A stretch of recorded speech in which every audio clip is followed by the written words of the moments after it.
তার নামে ধার না পোস্টার সংগ্রাম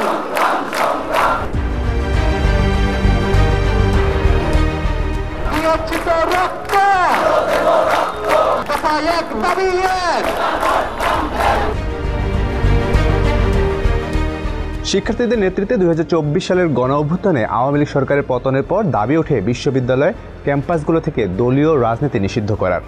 অভ্যুত্থানে নেতৃত্ব দেয়া বৈষম্যবিরোধী ছাত্র আন্দোলনের 9 দফা দাবির মধ্যে 7 নম্বর দাবিটি ছিল ক্যাম্পাসের দলীয় লেজুর ভিত্তিক ছাত্র রাজনীতি বন্ধ করা। তবে অন্তর্বর্তী সরকারের ক্ষমতা গ্রহণের 6 মাস যেতে না যেতেই ছাত্র রাজনীতিকে কেন্দ্র করে ক্যাম্পাস কেন্দ্রিক সহিংসতা ঘটছে। খুলনা প্রকৌশল ও প্রযুক্তি বিশ্ববিদ্যালয় বা কুয়েট ক্যাম্পাসের সংঘর্ষ তার একটি বড় প্রমাণ। আওয়ামী লীগের গেল 1.5 দশকের শাসনামলে বিভিন্ন শিক্ষা প্রতিষ্ঠানের ক্যাম্পাস ও আবাসিক হলে দলটির ভ্রাতৃপ্রতিম সংগঠন ছাত্রলীগের নির্যাতন সহ নানা অপকর্মে অতিষ্ঠ ছিলেন সাধারণ শিক্ষার্থীরা। ছাত্র রাজনীতি চালু থাকলে আবারও ক্যাম্পাসে একই অবস্থা তৈরি হতে পারে এমন আশঙ্কার কথা জানিয়ে শিক্ষার্থীদের অনেকে 5 আগস্টের পরপরই ছাত্র রাজনীতি নিষিদ্ধের দাবি তোলে। এক পর্যায়ে জোরালো দাবির মুখে বেশ কয়েকটি পাবলিক বিশ্ববিদ্যালয়ে নিষিদ্ধ হয় ছাত্র রাজনীতি। এখন প্রশ্ন হচ্ছে, তাহলে কোন পথে হাঁটছে ছাত্র রাজনীতি? দলের লেজুর ভিত্তিক ছাত্র, শিক্ষক ও শ্রমিক সংগঠন ভ্রাতৃপ্রতিম সহ যে নামেই হোক না কেন না রাখার বিধান রেখে অন্তর্বর্তী সরকারের নির্বাচন ব্যবস্থা সংস্কার কমিশনের প্রতিবেদনে সুপারিশ করেন। কমিশন তাদের প্রতিবেদনের জরিপের ফল হিসেবে উল্লেখ করেছে, দেশের 63.28% মানুষ লেজুর ভিত্তিক ছাত্র রাজনীতির বিপক্ষে। তবে নির্বাচন ব্যবস্থা সংস্কার কমিশনের সুপারিশের আগেও ঢাকা বিশ্ববিদ্যালয়ের ছাত্র রাজনীতি নিষিদ্ধের দাবি তোলেন সাধারণ শিক্ষার্থীরা।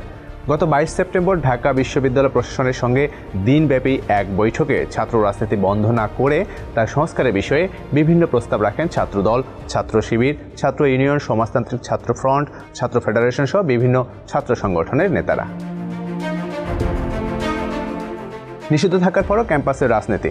গত 5 আগস্টের পর শিক্ষার্থীদের দাবির মুখে দেশের অন্তত 19টি পাবলিক বিশ্ববিদ্যালয়, 4টি সরকারি কলেজ ও 10টি সরকারি মেডিকেল কলেজে ছাত্র রাজনীতি নিষিদ্ধ করা হয়। এর মধ্যে 27টিতে ছাত্র রাজনীতির পাশাপাশি শিক্ষক ও কর্মকর্তা কর্মচারীদের রাজনীতিও নিষিদ্ধ করা হয়েছে। ঢাকা বিশ্ববিদ্যালয়, জগন্নাথ বিশ্ববিদ্যালয়, RUET, KUET, Dhaka medical college, sir Salimullah medical college, Eden মহিলা কলেজ, রাজশাহী কলেজ সহ আরও অনেক প্রতিষ্ঠানের নাম রয়েছে এই তালিকায়। তবে রাজনীতি নিষিদ্ধ থাকলেও বাস্তবে কি কোনো পদক্ষেপ নেওয়া হয়েছে? অনেকেই বলছেন, বেশিরভাগ ক্যাম্পাসেই ছাত্র সংগঠনগুলো রাজনৈতিক কর্মসূচি পালন করছে। গণপ্রতিনিধিত্ব আদেশের 90 খ অনুচ্ছেদ অনুযায়ী কোনো শিক্ষা প্রতিষ্ঠানের ছাত্র বা শিক্ষক, কোনো আর্থিক, বাণিজ্যিক বা শিল্প প্রতিষ্ঠানের কর্মচারী বা শ্রমিক এবং অন্য যে কোনো পেশার সদস্যদের নিয়ে রাজনৈতিক দলগুলোর অঙ্গ ও সহযোগী সংগঠন করা নিষিদ্ধ। এই বিধান না মানলে সংশ্লিষ্ট দলের নিবন্ধন বাতিলেরও পদক্ষেপ নেওয়ার এখতিয়ার আছে নির্বাচন কমিশনের। কিন্তু এই বিধান করার পর গত প্রায় 16 বছরে তা কার্যকর হয়নি।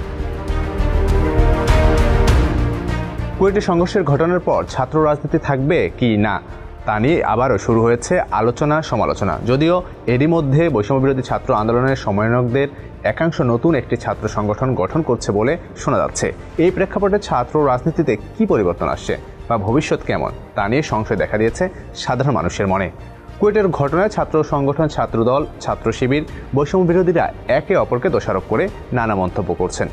রাজনৈতিক সংশ্লিষ্ট ব্যক্তিবর্গরা দাবি করছেন, বর্তমান সময়ে সক্রিয় প্রধান 3টি ছাত্র সংগঠনের এমন আচরণ প্রমাণ করছে ছাত্র দলের সাথে বৈষম্যবিরোধী ছাত্র আন্দোলন ও ছাত্র শিবিরের মাঝে ব্যাপক দূরত্ব তৈরি হয়েছে।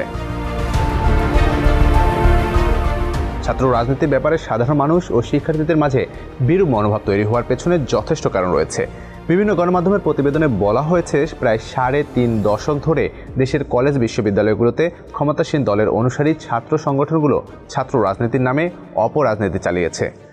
ক্যাম্পাসে তারা বিরোধী মতকে দাঁড়াতে দেয়নি। বিভিন্ন বিশ্ববিদ্যালয়ের আবাসিক হলগুলোতে প্রশাসনের তোয়াক্কা না করে গণরূপ নিয়ন্ত্রণের মাধ্যমে ইচ্ছেমতো সাধারণ শিক্ষার্থীদের ব্যবহার করেছে।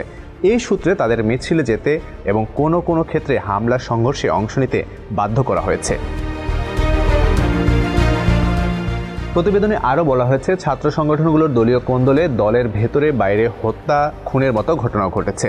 চাঁদাবাজি, টেন্ডারবাজি, অপহরণ, ধর্ষণের মতো নানা অপরাধে জড়িত থাকার অভিযোগও আছে এসব সংগঠনের নেতাকর্মীদের বিরুদ্ধে।